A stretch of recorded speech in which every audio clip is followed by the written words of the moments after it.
Welcome again, everybody. So nice to have you join us. And I see some new faces here tonight and some friends that came out. Thank you so much for your support. We appreciate it. And we also would love to have you join us as members and share your ideas. Tonight we have a very special guest from Seattle, Washington, David Carroll. And he's the head of data protection and cloud security at TD Bank and a naval reservist. So tread carefully. And this evening has become possible because of my friend Mary Jane Jackson, who leads. Sorry, that's TD Bank, Mary Jane Jackson. I'm sorry. I called her one day. I called Mary Jane Jackson thinking I was speaking to Mary Jane Couldridge. I'm so sorry. We keep confusing them. And at any rate, Mary Jane is the Director of Business Development for the Canadian Cyber Threat Exchange. And we've met over the last 5 or 6 months, and we've had a great time all over the city at cybersecurity events and planning and scheming as much as we can along the lines of cybersecurity. So Mary Jane has taken on this initiative for me this evening. So all kudos go to Mary Jane for this. And thank you very much for David joining us. And please welcome them. Thank you. Okay, great. Thanks, Wendy. I'll just see if I can get this thing so I don't have to hold it. Is that good? Yeah? Okay. So, and I trust that Wendy at some point in time will introduce me so I actually get to meet this Mary Jane Jackson, since we keep getting cross-pollinated here.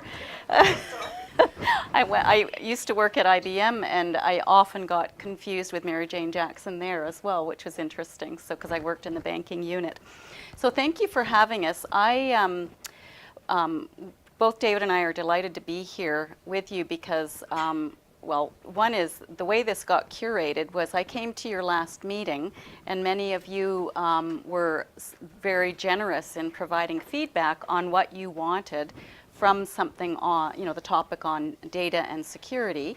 And the most nominated feedback was give us some practical examples, some applied examples of how people are actually doing that. So went back, and our good teammates at TD are part of the Canadian Cyber Threat Exchange, went and asked them, who have you got who can provide some fantastic practical examples? And David was the first person that they nominated, and so we're grateful to the TD for bringing David to us. And I thought what I'd do is provide a little bit of an overview of the Canadian Cyber Threat Exchange. I'm going to call it CCTX from now on because it is a bit of a tongue twister. So just know when I say CCTX now, I'm referring to the Canadian Cyber Threat Exchange.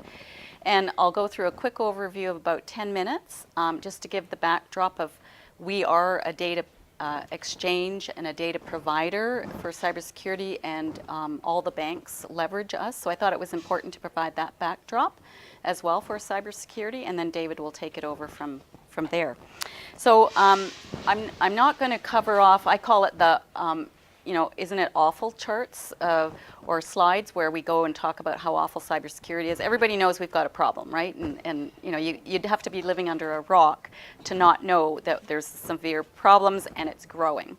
And it's going to continue to grow because we've kind of been in the wild, wild west especially with respect to mobility and the internet and the lack of governance and standards, which you're going to hear a lot from David on, is that we're just in the nascent stages of bringing that back into this wild, wild west of the internet and cloud and everything.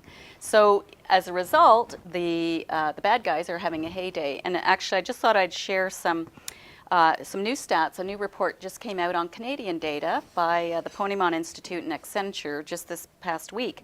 They interviewed 25 Canadian large companies, 179 senior leaders. And the data suggests that the cost of our Canadian cyber breaches and exposures are costing us $12 million each. So, this is continuing to grow. It depends on the type, et cetera, but on average, $12 million in 2018. Malware and phishing and social engineering are the key culprits now, although, of course, it spans many different categories. But the most expensive are caused by insider jobs because they're the most difficult to detect and respond to because it's somebody who knows the environment and how to maneuver within it. There's on average 1.5 attacks every week, so it's accelerating.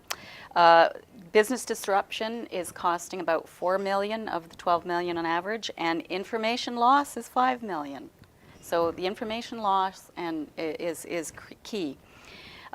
New business models on all businesses are being forced upon them with the changing of the internet and new business disruption, etc. So we have to continue to renew our business models, but at the same time that opens up all kinds of crevices in the armor as we make those changes. So vulnerabilities are going to continue, and we just have to keep evolving quickly with them. Automation, AI, and machine learning tech does provide a lot of help. However, that's in a nascent stage around standards and governance models, etc. And as you've heard more recently around the ethics and how do we apply ethics to AI decision models when we know there's known biases already in the system. So in summary, this report basically summarizes that the three top strategies for cyber prevention are a people approach, so focusing on training. We cannot do enough of training and educating not only our employees but the general public, because there's a general assumption that somebody else is taking care of this for us. Then the second key is data-centric approach, so that we're going to cover that one off today, and cryptography. And then lastly is a threat sharing and collaboration.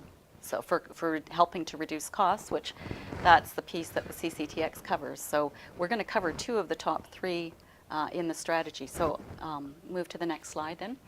So the CCTX is Canada's cyber threat sharing collaboration hub and data exchange. It comprises of a collaboration center, which is the key value proposition, and then a data exchange. So I'll cover off the collaboration center first. It is a place, a secure place, portal for all companies in Canada to join in and collaborate in a secure model through sharing in different communities that they form. They can be private communities or public communities, i.e. anybody can join in, but once you're in that environment, it is very secure. And this is something that Canada did not have up until 2 years ago, so the platform was launched only 2 years ago.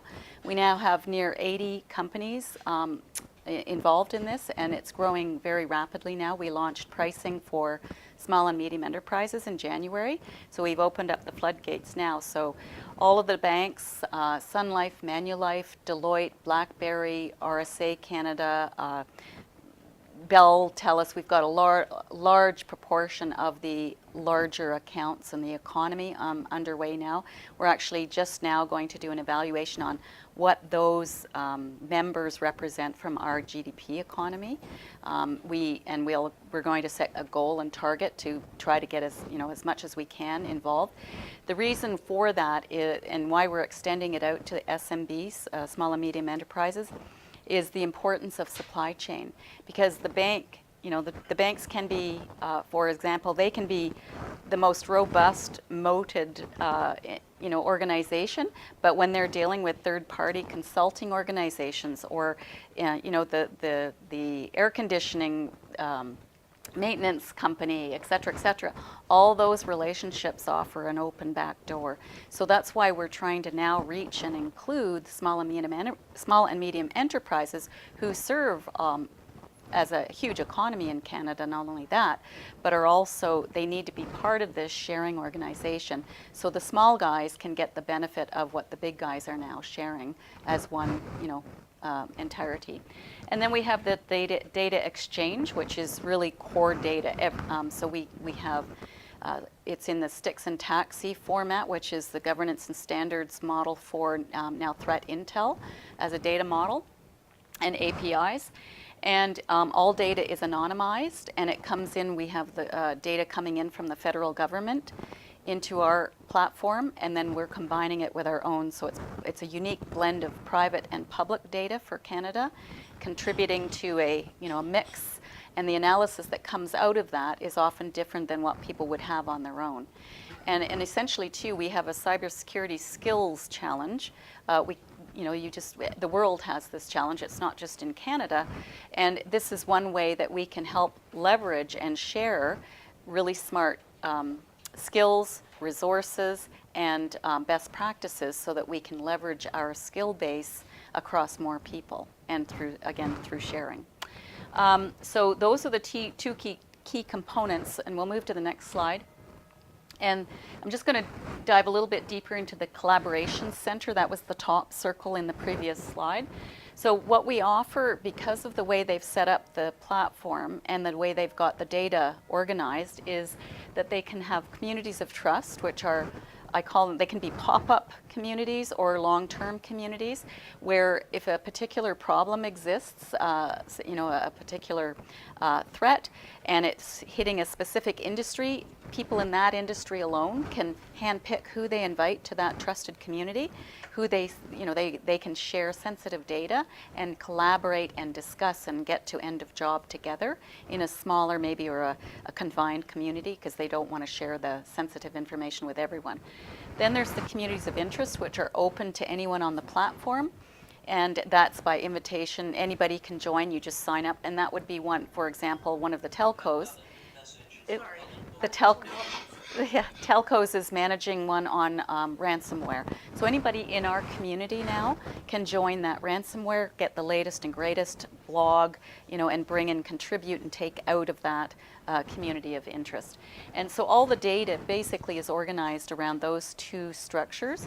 And the data itself obviously is structured and unstructured, a lot of reporting and a lot of AI and analysis done on that data. So we're moving ahead then.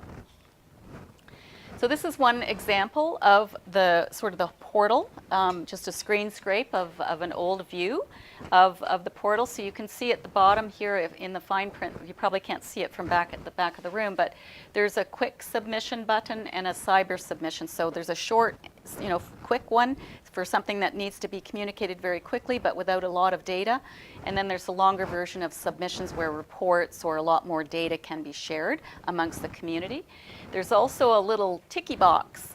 You probably can't see it, but there's a ticky box where our subscribers can submit data and decide if they wish to share it back with the government or not. And the default is not, which is a logical default decision, but oftentimes there's a lot of good reason for sharing it back with the government. So it's pretty much one way from the government in. And then we have, because of regulatory oversight reasons, some people don't want to share everything back. So there's that. That's how people are submitting data and taking out. So the next slide. So this is a page where it's just showing also how there's specific topics and submissions and actions and blogging that goes on by topical area. So this is kind of where everybody hangs out and collaborates on specific topics. They can do searches on all of the data if they're getting something that they haven't seen before and they want to find out who else has had it or how did they react to it, et cetera, et cetera. So really it's just a playground for everyone in cyber, a secure environment for them to understand, share, and then they can create a community of trust or a community of interest very quickly if they need to, and they can also take it down. So next slide. This is an example of one community of trust that's been built for the independent electricity service operators in Ontario. So we're starting with them in Ontario because they're in our backyard here, and this is a model that we've set up so that we can cookie cut it across all the Canadian provinces. And obviously electricity distributors are critical infrastructure for us here, so it's really important that we enable them so that they can quickly collaborate around their systems, their ICS systems, their specific, technical analysis, etc. And they have special feeds also coming in from different places. So they've got their environment that they can set up and feed their analytics of their data. And then when something pops out that would be of interest to cross-industry, up it pops into our overarching platform. So we've got a very nice sub-industry within the context of cross-industry playing here. So I'll move to the next chart then. So lastly, this is just a view of the data and the bidirectional or unidirectional feeds of where the data is coming from. We collaborate with the federal government Canadian Centre for Cybersecurity. We were the first organization that they signed a partnership with when they were reorganized at the federal government level on October the 1st. We had the partnership signed when they actually announced it. It was all the same day.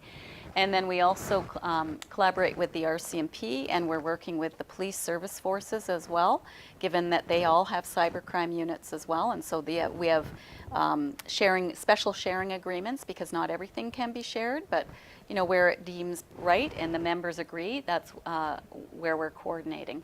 So in the middle there is the data exchange and a lot of the analysis that's coming in. You've got Sticks and Taxi, which is unstructured data coming in from the government, and also some of our members are robust enough to be having that set up in their organizations and can send in feeds and data that way. And then we have the government feeds and commercial sources as well, and then unique data that would be submitted by our members through reports or isolated analytics.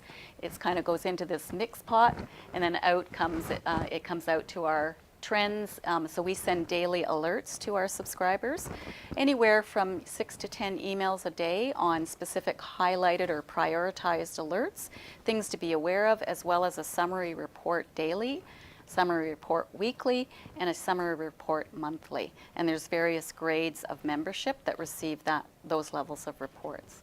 So I'm going to just stop and ask if there are any questions before we move on to David. Yep, 2 in a row. In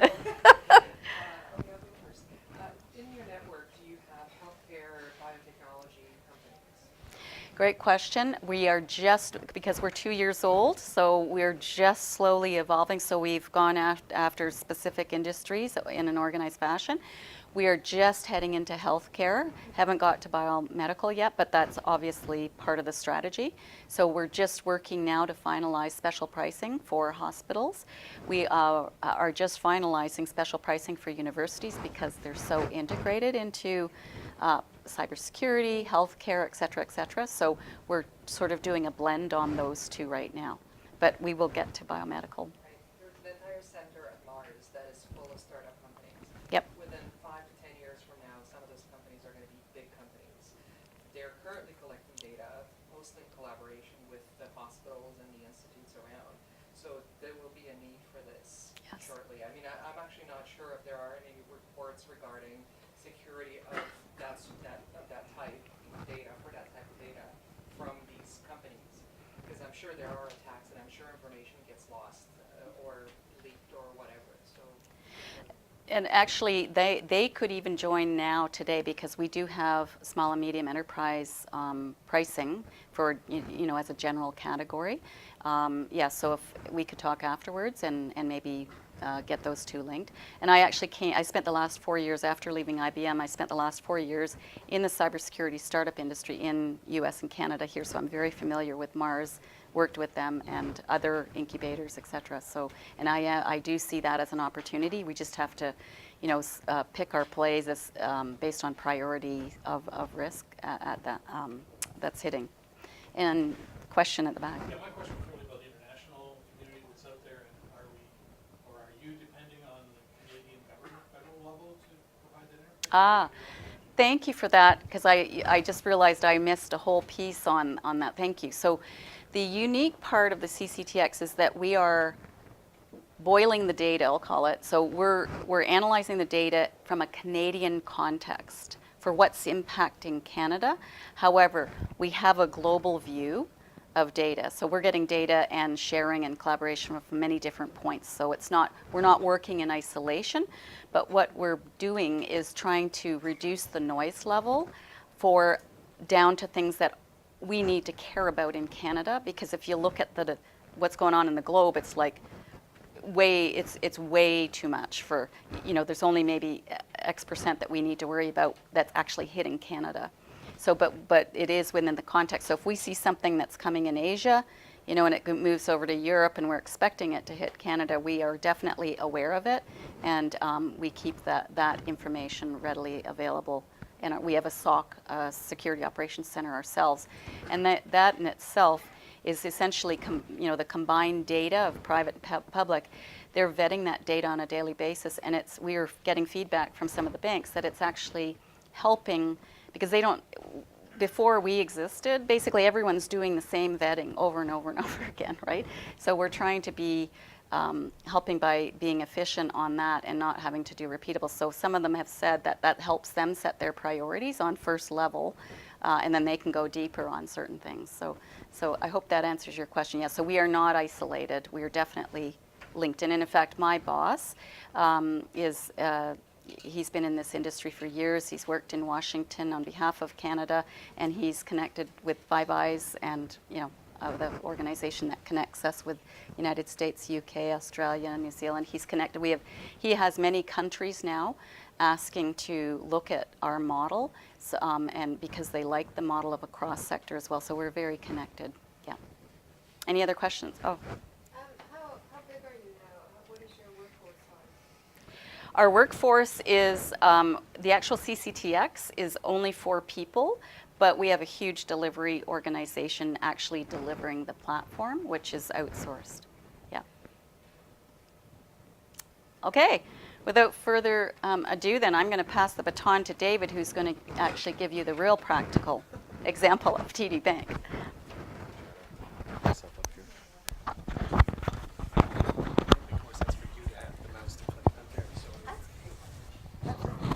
Okay.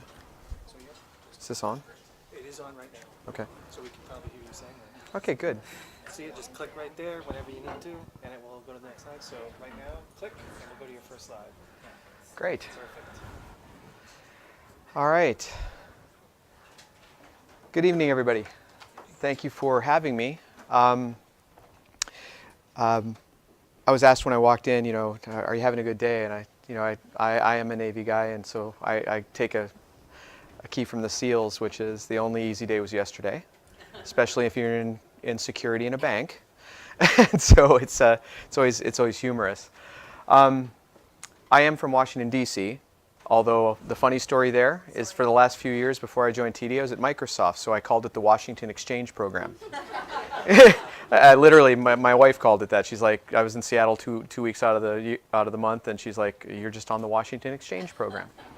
But it's great. So yeah, a little bit of background on me. I've been at TD probably a little over a year. I had data protection and cloud security, 2 very popular topics in a very interesting transformational mode. So it's exciting, exhausting, and challenging every day. And I got exactly what I wanted from that. Prior to that, I worked for Microsoft Azure Global. I headed regulated industry engineering, so IoT, manufacturing, financial, healthcare. Anywhere where there's strong regulatory, I was actually working on that. I also handled breach and incident response for the Azure Global Platform, which you can imagine at the scale we're talking about. I've seen amazing things in the cyber threat exchange realm. I've seen, when folks tell me, they go, well, what's so special about Microsoft at that point? And I go, well, nothing special from the analytics, but when you have 9 trillion lines of data a day, you tend to see things from a big data perspective that others don't, right? So it's all about the data. Top one. All right. I'm going to move over to this side. So we talked about data-centric focus. Why the data-centric focus? We've gone for so many years. How many folks have done gold disc examinations or heard of that? No? So it used to be you certified a system, right? Here's the system, I scan it, and I'm good to go. A lot of us still do that. That was a system-centric method of securing the system itself, and then the data was on it. Well, now that we're moving into the next generation of this, where we're all moving to cloud, you're in a shared responsibility model. Has anybody seen that? If not, I'll bring one. But at the top of that, there's data, right? All the way down to the bare metal. What are we always responsible for? We're always responsible for our data. So we've had to adopt a data-centric strategy, whether it's the bank, whether it was my prior employer, or any employer these days. Because your data is going to be shared and moved around to an extent that hasn't been seen before. So we focus, I'm going to take you through the process. I've got a specific process that we follow to handle data protection. And that's system agnostic. It doesn't matter what it is. It's based on risk management framework from the National Institute of Standards and Technology. You'll see a version of the cycle in there. I'm just a standards guy. I love it. When you talk about attack and taxi and sticks, I worked for MITRE for 10 years. Obviously, CVE. Those are all very familiar things. I know the folks who do them, and I worked on those projects. So it's so wonderful to see that. With that, pretty simple. We start with the green because I'm TD and I'm green, even though I was told today I don't dress like a banker, and I reminded them I'm a computer scientist working for a bank. But we start with inventory. This is my data-centric strategy. I have to know the data. And it's funny because I keep getting asked, hey, Dave, do you own the data, do you own the inventory of the data at TD? I go, our chief data office owns that. What I do is the next one. That's where my standards start. That's where my processes start. I classify the data. So one of the first things I did when I came to the bank was they had already had a current classification scheme. I mean, all banks do. I changed it a little bit because it was really too tied to the technology. And if a lot of folks have worked it with this, and you'll probably shake your head when I say this, you've got to separate that from the technology. It has to live on its own. It has to be about the data. It has to be about the importance to the organization. So we changed that. And then the next thing I said was, well, we've got to give some guidance, right? It's just not, do whatever you like, call it whatever you like. And I also remind folks that I'm custodial for the classification. I am not the original classifier. That is the business. The business has to tell us what value this is to the corporation, and they have to be honest about it. Because if they're not honest to us, they will be honest to the regulators, right? So we decided after that, I instituted, and to me some of this is sort of old because I've been working in the U.S. federal government as a naval officer or as a federal person for years. So this was just sort of muscle memory for me. So I went, well, we have to treat the data, right? So each of these classification levels have to have a treatment method. And we're going to talk about each of those. And it's starting to make sense to folks, especially my second line of defense. In a bank, we have lines of defense, and I'm first line, right? I control and govern. My second line is ORM. They're the ones looking over me going, do you even know what you're doing? And then the third one is the board of directors. Don't want to talk to the board of directors if I don't have to. So nice people, but if I'm there, it usually means something very bad's happening. So we're developing, we have a first line treatment guide. And what that does is it takes every classification level and it gives a baseline of controls. And it also tells you a baseline of data elements. The next question I get is, well, is that comprehensive? Because folks want to ask questions in regulated organizations, and they want someone like me to say, oh, no, it's okay. Never happens. But I have a question today where they were talking about, we have a data classification called critical. And we don't have all the treatment guide done for critical yet because we're still developing it. And that's okay. I mean, we've got it there. And they were like, well, since it's not completely done, I can just call it whatever I want. I'm like, no, you just told me you understand critical.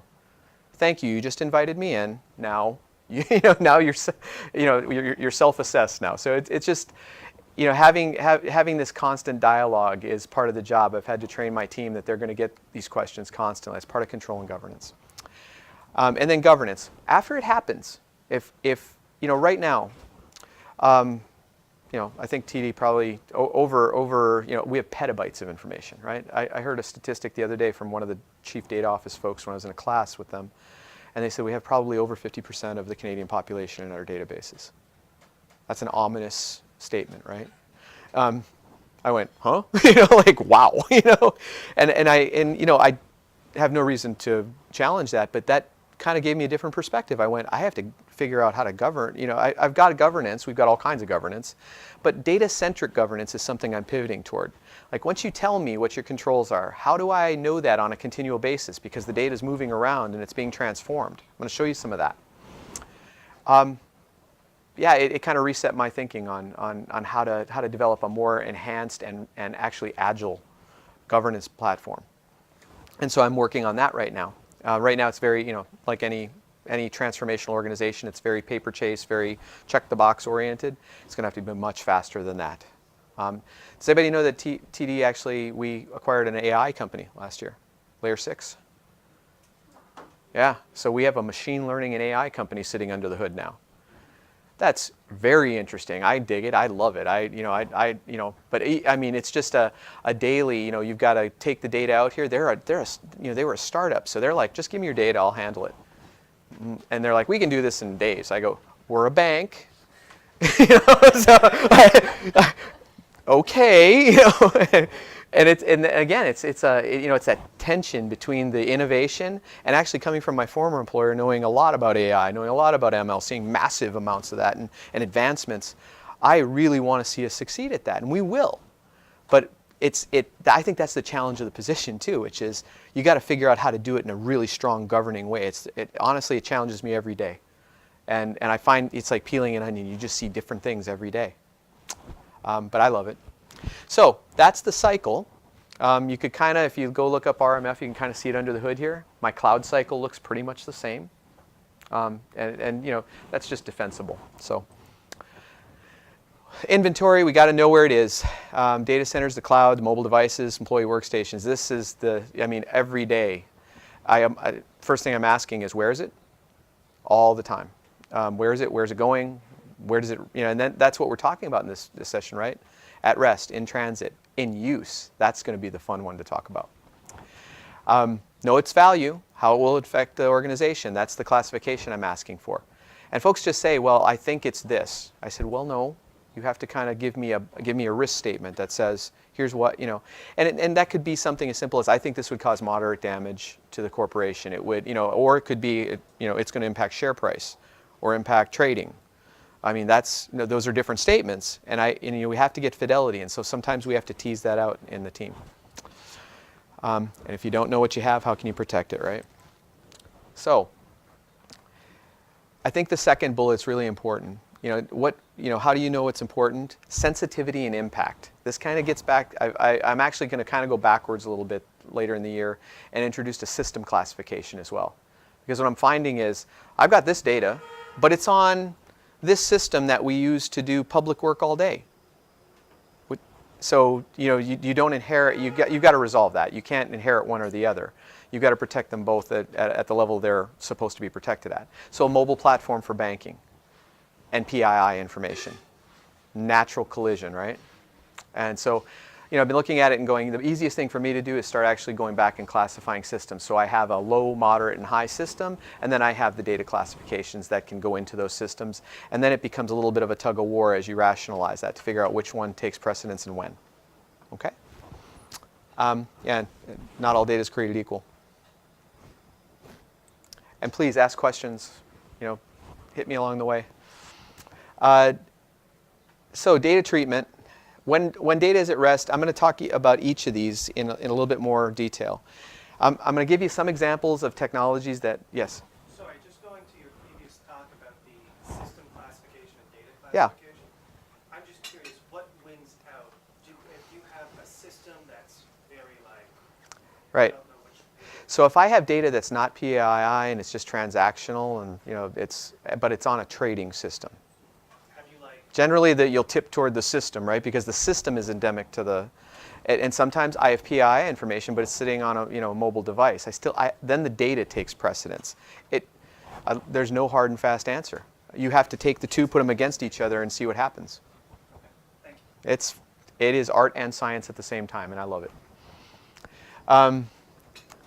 Again, at rest, I'm going to talk about each of these, but here's kind of the cycle of data. We create, we store, we process, we shape, and then we destroy data. Is anybody not familiar with that process? That's a pretty standard one too.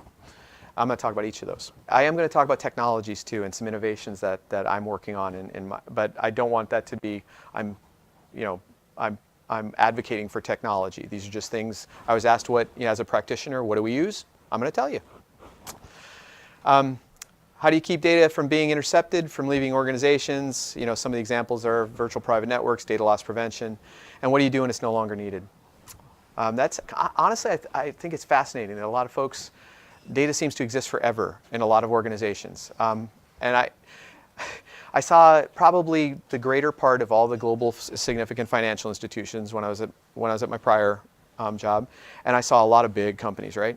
And then they'd go out and do unstructured data scanning. Does anybody have a project for that? Oh, are you going to be surprised? Unstructured is anything that's not in a database, right?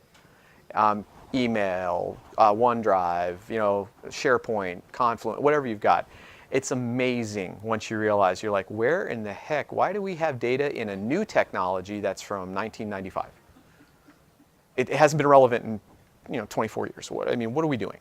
And so, but that's part of this whole curve. You're not paying close attention to the last one. And that reduces, what does that do from a cyber threat exchange example?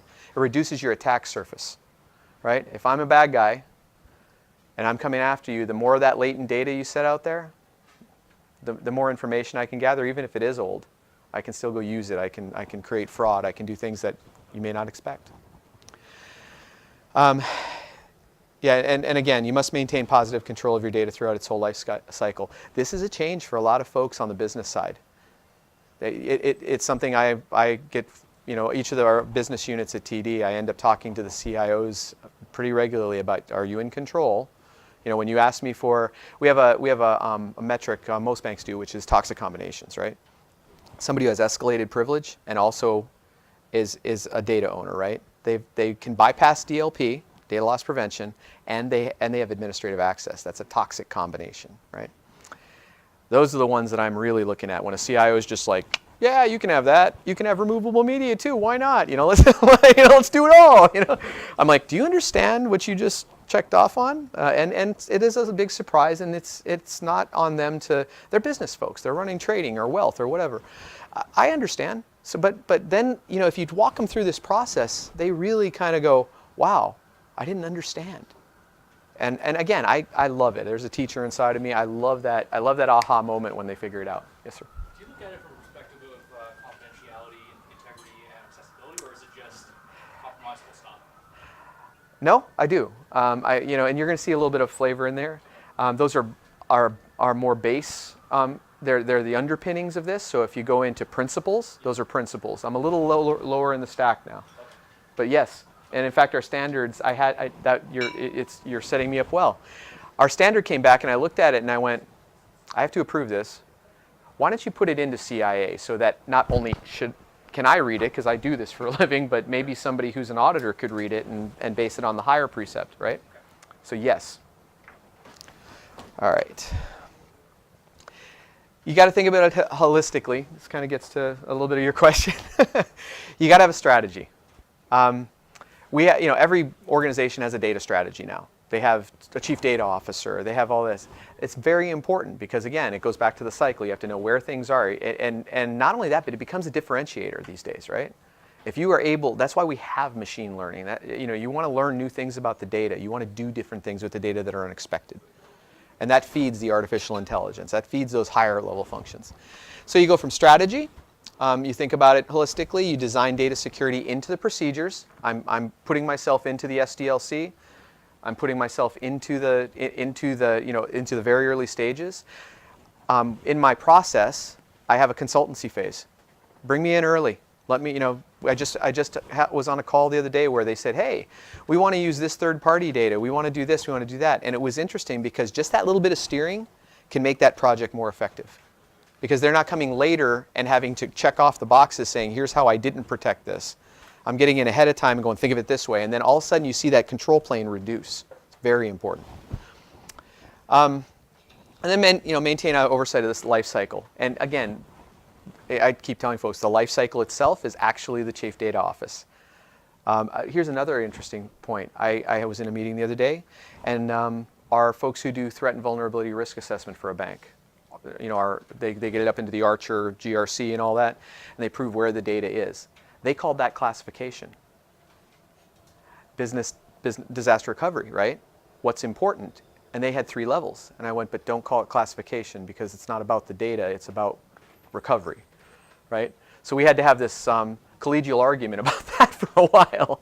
So it's fascinating how this stuff really does. I tell my folks, be patient with yourself. There's a lot of academic research around this stuff. You have to kind of just take a breath and walk through it. And I said, then what you see is there is a lot of research. There is a lot of underpinnings. And you can see that this stuff has been around for years, right? CIA, all those precepts have been around a long time. All right. And trust but verify in any process. Just make sure you have the evidence. All right. So I'm going to talk a little bit about each of these. And again, I didn't bring a whole lot of pretty graphics. If you're not technologists and you want a little bit more information, let me know. I'm just kind of giving you an idea from a TD standpoint. Here's some of the things we do. So when I create data, I classify and I label it mechanically. Now again, I have a standard that says here's what it is. The data owner has to actually read the standard and figure that out. But then, how many of you have a classification system in your office, on your word processor and stuff, where you click a button? It's most commonly in regulated organizations, right, or healthcare. If you don't, it's okay. The technology's there. I'll say I think every organization should have at least 3 classification levels: what's public, what's internal, and what will cause the company harm, at the very least, right? And a lot don't, right? And here's why that's important. You'll see it become very important. So we use 2 different types of tools. Microsoft's Azure Information Protection for our O365 area. Obviously, it's in the cloud. It's the native tool, and it puts these nice little buttons up, and it allows us to do nested classification. Why is that important? Nested classification. Why do I need more than one label? If I call it confidential, it's confidential, right? Anybody know where that doesn't always apply? Privacy? Yeah, different jurisdictions. EU is very different than Canada, very different than US. So here's a practical problem that we've had to solve. Somebody comes in and says, "Hi, Dave.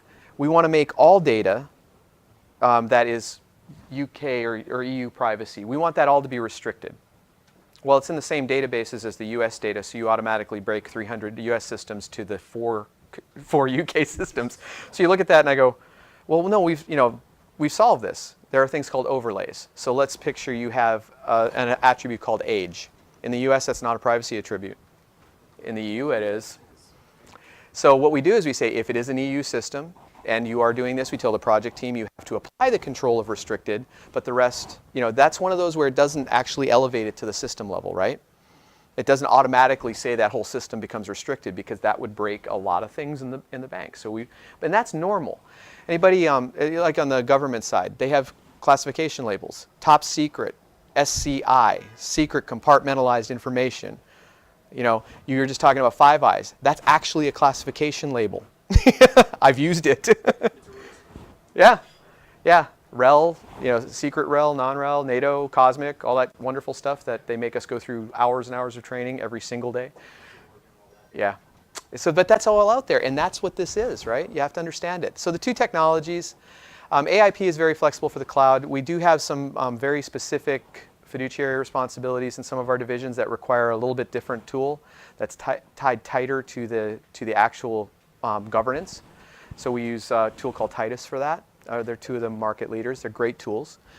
But what I'm trying to show here is you don't always get out of the gate with, if they say, hey, we're going to Office 365, we're just going to use, what Azure provides. Not going to work in everything. And so, you're just going to have to look at it and say, what is the, and remember, you've got a wide platform with the cloud. That's a very specific financial one. That's why we have to use Titus. What does that look like? What happens when you click that button? When you click that button, that document becomes classified. It inherits the controls that we tell it to. So in the case of confidential, it automatically encrypts it 256-bit AES. So guess what? If I see that label and it's going out of my organization and it's confidential, what's the first thing that it hits? Data loss prevention. And it goes, nope. It's just like it's like the reverse of your anti-spam, right? It just catches it. And then if it does end up passing that for some reason, then it's encrypted, so it's protected at rest, right? Okay, any questions? I moved kind of fast through this stuff, so. This is more on the unstructured data. Yeah. Yeah, in the database you have access control lists, you have row-level encryption, you have things that can do this in a structured way, and you can actually assign it by the database. This is more like Wild West, like this stuff's out there in a file store. How to? Yeah, but it depends on that person's clicking of button. Sometimes. That's the wonderful part. If you do it, there are some methods where you can do it, and you can require a base classification. But if that person did not understand the exact classification Right. of that document and press the wrong button, that is another level of. So yeah, and so that's actually where the tightest comes in, because the O365 platform's so wide at the company. We've got 90,000 people on it. When you click, we give you a basic classification of internal, right? Internal, confidential, restricted. Give me 1 second. And then what happens is that's automatic. Now, if you try to override it in the wider environment, it asks and it notes it, right? You overrode it. In the other one, where it's more restricted, you have to have a second party involved in overriding it, right? TPI, two-person integrity. Sure. Okay. And Yes. just going off of what Verinder was commenting on, previous company I worked for introduced Titus while I was working there.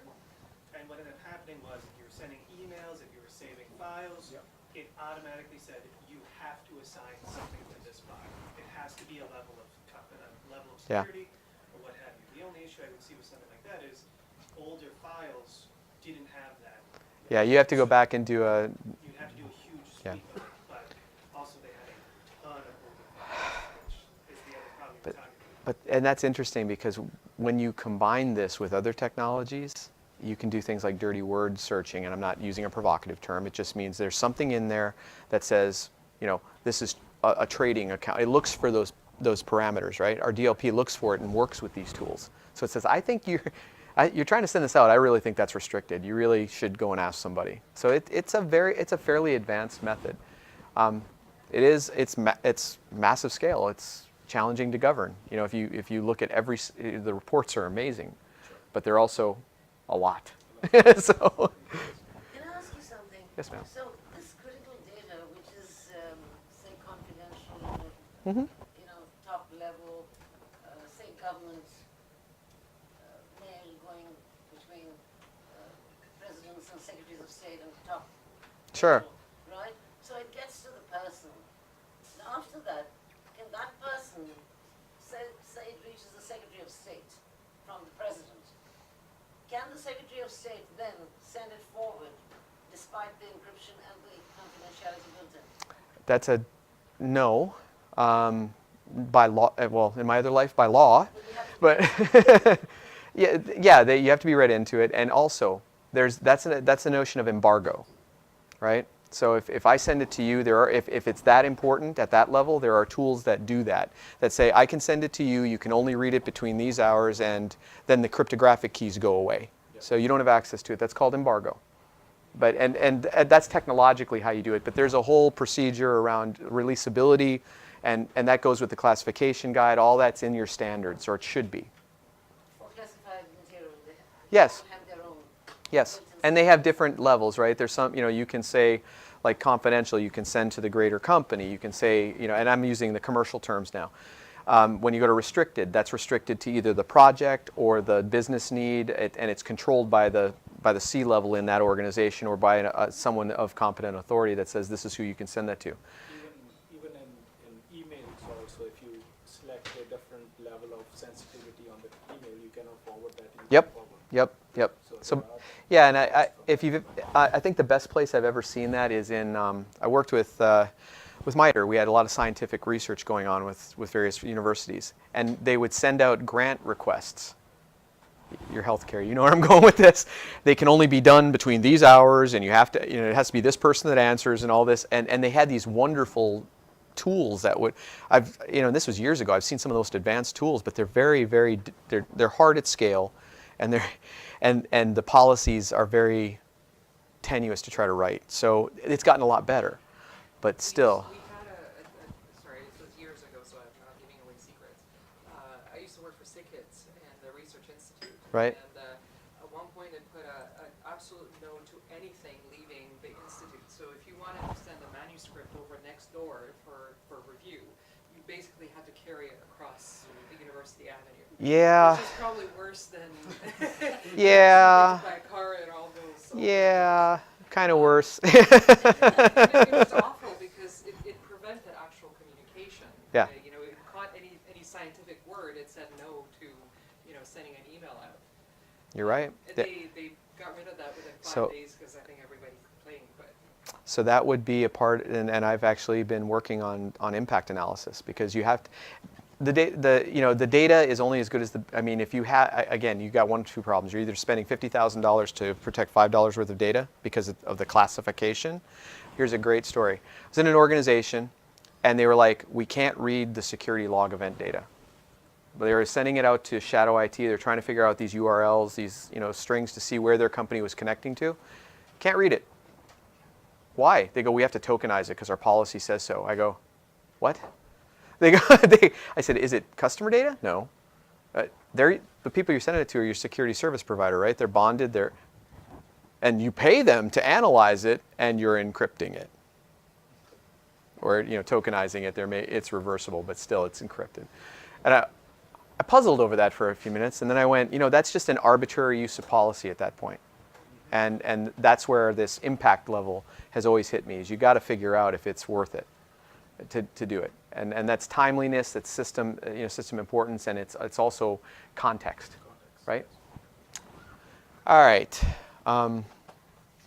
Store, and help me with time if I'm going. We're good? Good. Yeah. Here at the storage area, on your laptops you have BitLocker. It's it encrypts the storage. Somebody yanks your hard drive out or grabs your machine, and they can't get in. It locks itself up, and if they don't have the keys, you're good. It's going to take 128 years at Turing computing speed to get it done, unless you have a quantum computer. Then it's going to take 100 seconds, but you're also browning out the power grid in the province or something at that point. So, if you need the data that bad, it's better to just go grab that person, tie him to a chair, and ask for the password. That's that military side coming out in me. You guys have to watch out. And so, I actually asked that question of students when I teach at the Naval Academy. I've taught at Maryland.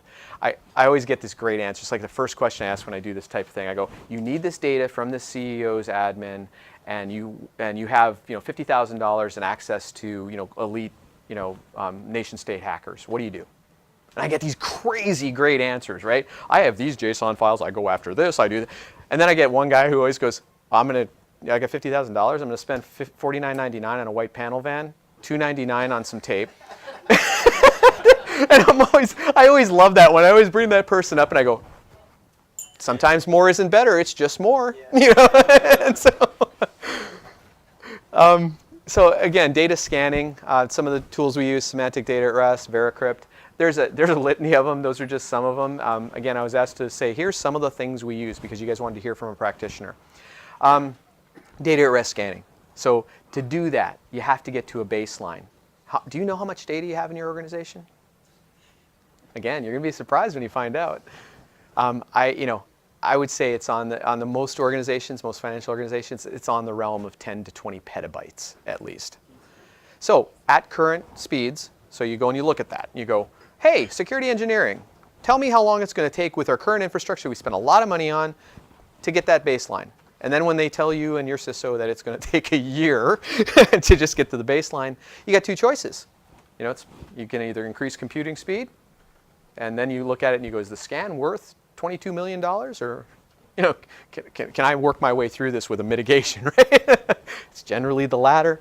And again, I have a sense of humor about this because I live it every day. It's like, okay, let's go scan this new data store out there. It's awesome, but it's going to take like a month. And then folks kind of take a step back, but I thought all computers were fast. I'm like, well, sure. Can't we put it in the cloud and scan it? Different problem, Yeah. Let's make inference. We haven't read the data, but let's make inferences on it. I love that one too. It's still math. It's still, So anyway, this is what we do at rest, right? You generally want to, when the data's at rest, your best bet with controlling the data is to scan it. Figure out what's in there that's relevant to your organization. Do it regularly, and then develop that baseline, and then do the differentials. It's sort of like the reverse of disaster recovery. You're just trying to figure out what's going on there. Encryption at rest. So these are the symmetric algorithms, right? AES, any of the tools that do that. So when it hits, they have, entire hardware infrastructure that you pass your data through, data forts, things like that. I can tell you when I worked for a cloud provider, it was amazing because they have high what they call high-risk environments. So they're keyed, and then they're keyed again. So the data itself is keyed, but then like if you're a trusted person and you go administer it, then it actually wraps the first key with your key. So it's a double key, and they call that black data distribution. It's pretty amazing, right? The only place I've ever seen that done other than that is I worked on the F-22 in the US. It's amazing technology. But again, at rest, you're going to want to get those bits and bytes. You're going to want to use, and why symmetric keying? Why did I mention that? So you have symmetric, which is like I encrypt, you and I share the key. And then I have asymmetric, which means we share something about each other, but we don't have the same key. Well, one of them's faster, and it's the symmetric one, because it's just mathematically different algorithms, just much faster. And you don't have to go to a third party to see that I trust you. That's more like you hear PKI or things like that, asymmetric cryptography. S-MIME. Anybody use S-MIME in email? Secure email? Yeah, you click a button and you probably don't know that, but you click that little lock, and that's actually a hybrid crypto system, right? It takes your Active Directory credential and it creates a symmetric key between me and you. And then it delivers the whole thing. It's actually pretty fascinating. So it uses the speed of symmetric, but it uses the trust of asymmetric together. That's a great, protection of data at rest, and you'll see the next one in transit. But one of the things that slows business down, because sometimes you got to wait to get access. Yes, and so you got to know when. Like again, email messages are one thing. They use the symmetric or the asymmetric. But if you go in and you have a big file and you click that button, you're going to be sitting there for a while because it doesn't, that whole process takes longer with the asymmetric. Is what it is. Math is math. All right. Process. This one's interesting. So when you asked me to do this, I went data at rest and in transit. Those are the two ones. And then you said in use. Well, folks go, wow. Even in my company, they go, how do we protect data in use? I go, well, we have API gateways, inter-process communication. You get really technical, really geeky, right? I boil it down to two different things, and then one that I'm working on, and I put it up there because I love it, and I'm one of the signers of the standard, so I'm into it. Tokenization. Basically you're using data that has a trace back to like you're saying, you're taking it and transforming it, but you have a way back. Devaluation means I can't make it back, right? I permanently change the data. Either of those methods are acceptable because you're protecting things while it's being processed, that anything can use that data at that point. Those are the two primary methods. We have tools. We have a big environment we call heat. It's the big data environment.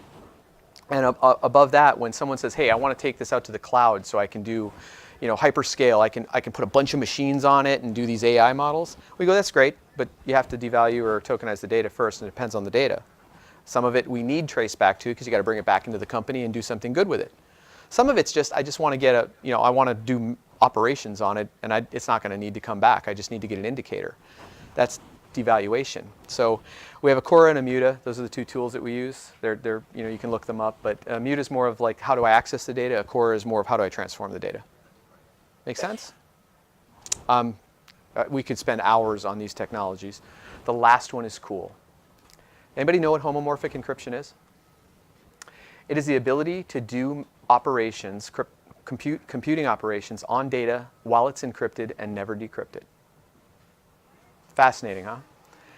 So the way I saw this, I started working on the standard with MIT when I was at Microsoft. My other life, my actual designation in the US Navy is cryptologic warfare.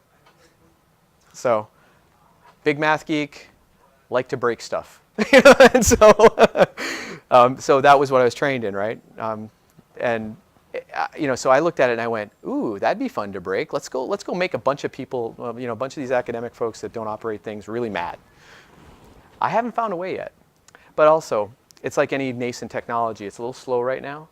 There are libraries at AWS. There are libraries at Microsoft. The SEAL library is one of them. Isn't it in SQL Server, the new edition they have provided this facility, right? Yes, it is. Again, I'm proud of being, I actually signed the initial standard for this. The thing I found fascinating was like they think of it from a healthcare perspective. We have privacy information. I have a disease, you have a disease, we don't need to know each other has the disease.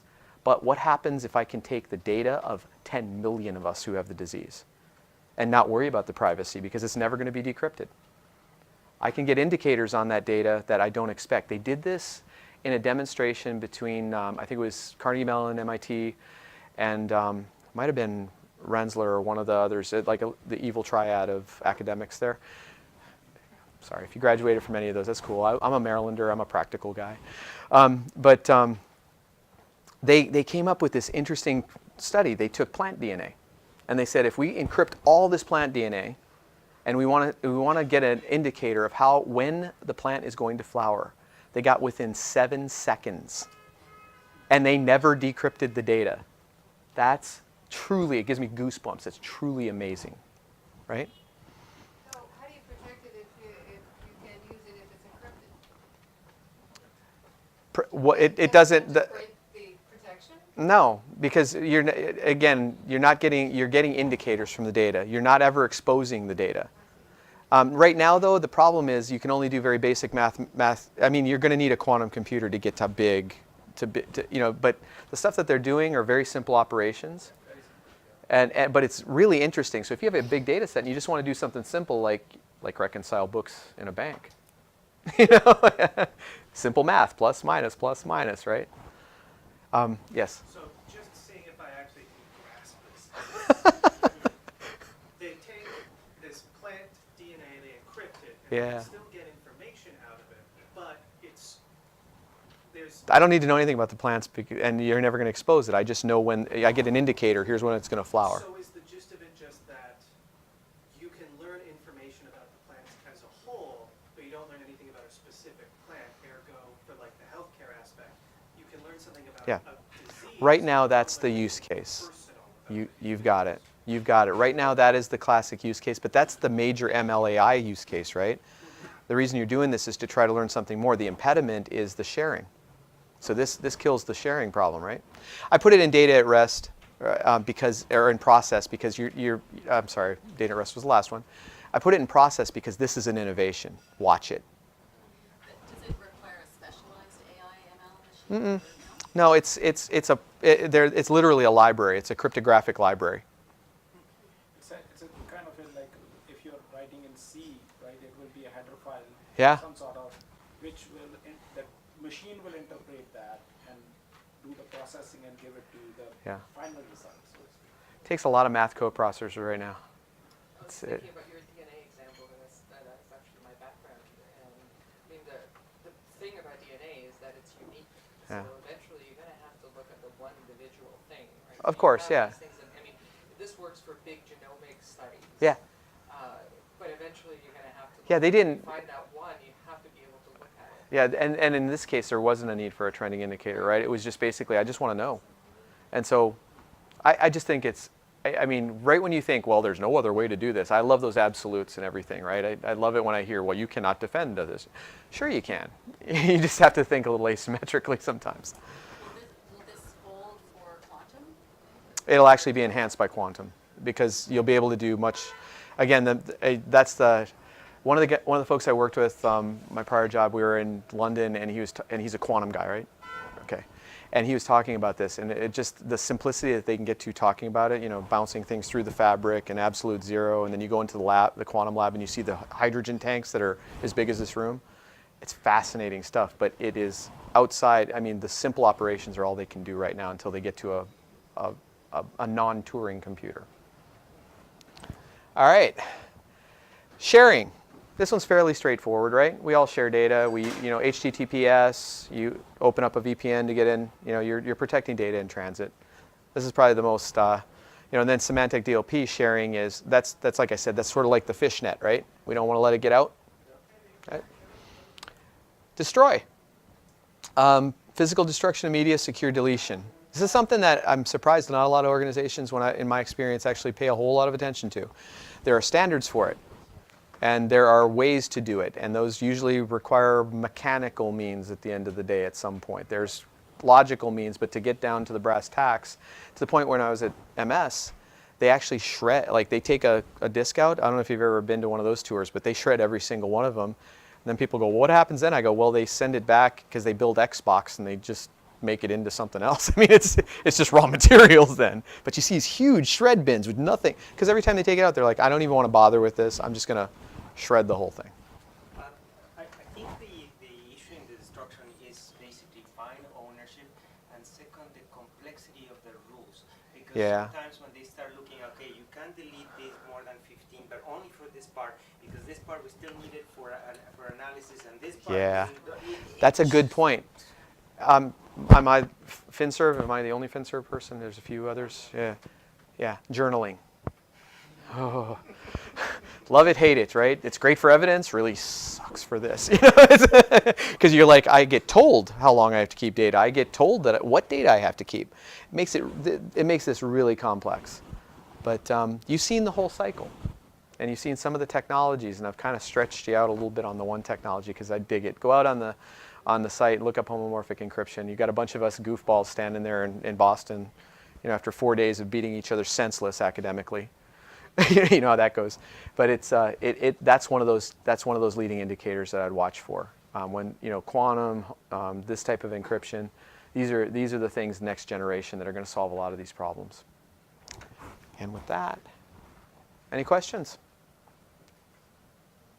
No? How do you deal with things like backups, storage, stuff's getting bundled together? Generally, it's the data at rest type. You get to a level where we do have different levels, right? Different levels of storage because of journaling, availability. Coming from cold, warm, hot, up. You have to have a strategy around it, and that's kind of different than actually across. Again, you also have to figure out, does wealth need a different backup strategy than this one? Trading is a real interesting one because, does anybody work in trading? The 90-minute rule. Anybody heard of that? Systemically in the U.S. and Canada, if a trading system fails, you have an obligation that you have to get it back up within 90 minutes. And I love the wording, especially in the U.S. I was at the DTCC talking to them, and they're like, "Well, we have to have it back up for any cyber incident." I go, "Any?"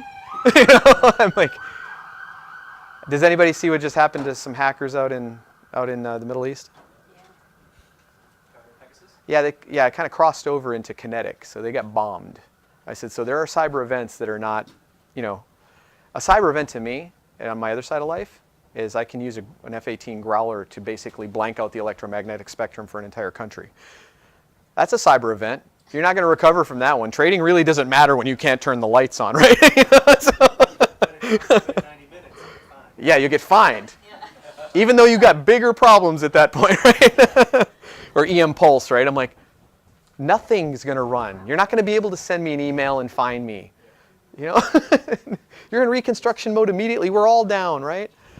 What was great with that is watching the BCPDR folks talk about how they could shift responsibility, which is really funny. It's great collaboration, and technically they can solve anything until they realize that they're banks. And then they go, oh, I want to talk to you. Or, you look at, here's an interesting cloud and data one. How many of you, you see Amazon go into other markets, Whole Foods. You see them go into, what if they become a bank? Like Apple just issued a credit card. In my industry, that's kind of, whoa, do we want them having all of our data? It's already begun. It's interesting, right? It's all about the data. Well, I hope you enjoyed this. Thank you so much. I really appreciate it.